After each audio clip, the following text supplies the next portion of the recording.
وجوہات جس کی وجہ سے روزہ چھوڑا جا سکتا ہے؟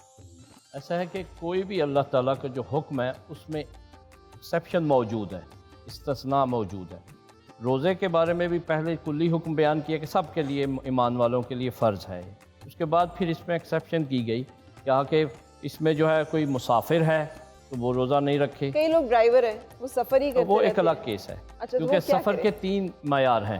ایک ہے کہ میں مثلا عارضی سفر کرتا ہوں، جیسے کوئی کہیں جانا ہے مجھے یا اس طریقے سے۔ ایک ہے کہ میرا کام سفر ہے، یعنی ڈرائیونگ۔ اور تیسرا یہ ہے کہ میرا کام سفر میں ہے، یعنی میں نے دورہ جات کرنے ہیں، جیسے ہم نے کہیں خطاب کرنا ہے تو اس اعتبار سے، یعنی 3 اس کے معیار ہیں۔ 2 جو حصے ہیں اس میں روزہ معاف نہیں ہے، کہ ایک وہ جس کا کام ہی سفر ہے، ڈرائیونگ وغیرہ کرتا ہے، اور دوسرا وہ جس کا کام سفر میں ہے، جیسے خطبہ ہیں، دورہ جات کرنے والے ہیں، یہ جو مارکیٹنگ کرنے والے افراد ہیں، ایسے۔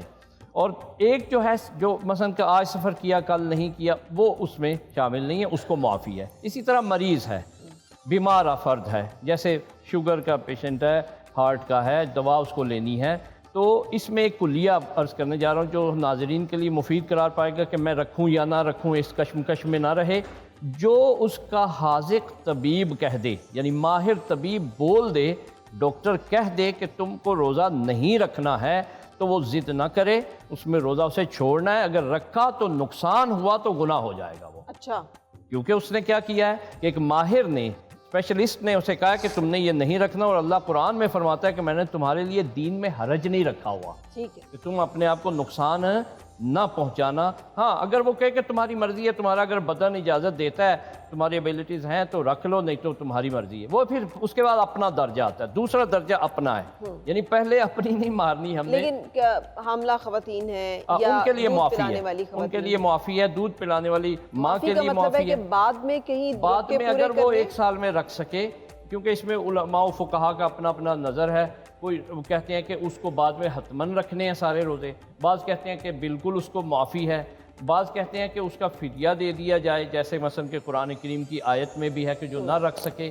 تو اس میں یہ ہے کہ اگر اسے کسی زندگی کے کسی زمانے میں یہ سہولت میسر آ جاتی ہے تو اگر وہ رکھے گی، بعض فرض نہیں ہے بعض فقہا کے نزدیک، لیکن میں کیونکہ جنرل بات کر رہا ہوں، اسپیسیفک ایک بات نہیں کر رہا، تو اس میں اگر اسے مل جائے موقع تو وہ رکھ لے، ثواب اس کو ملے گا، عظمت اس کی باقی رہے گی، اثرات اس کو حاصل ہو جائیں گے، ساری چیزیں اس کو انشاءاللہ میسر آ جائیں گی۔ اس میں ایک اور چیز ہے کہ جو ہم مزدور طبقہ لوگ ہیں یا فرض کریں کوئی اور دوسرے ہیں، تو ان میں یہ ہے کہ اللہ تعالیٰ نے روزے میں ویسے ہی کہا کم کھاؤ، تو کمانے کا بھی کوئی اتنا مسئلہ نہیں ہے، اگر چھٹی کر بھی لے تو جو سیو کر لے پچھلے دنوں کا، اگلے دنوں کا، اس میں لکھا ہوا ہے کہ گنے چنے ایام ہیں، یہ گنے چنے، تو گنے چنے جو ہوتے ہیں وہ چنے ہی ہوتے ہیں، تو اس چنے ہوئے ایام کو مس نہیں کرنا چاہیے۔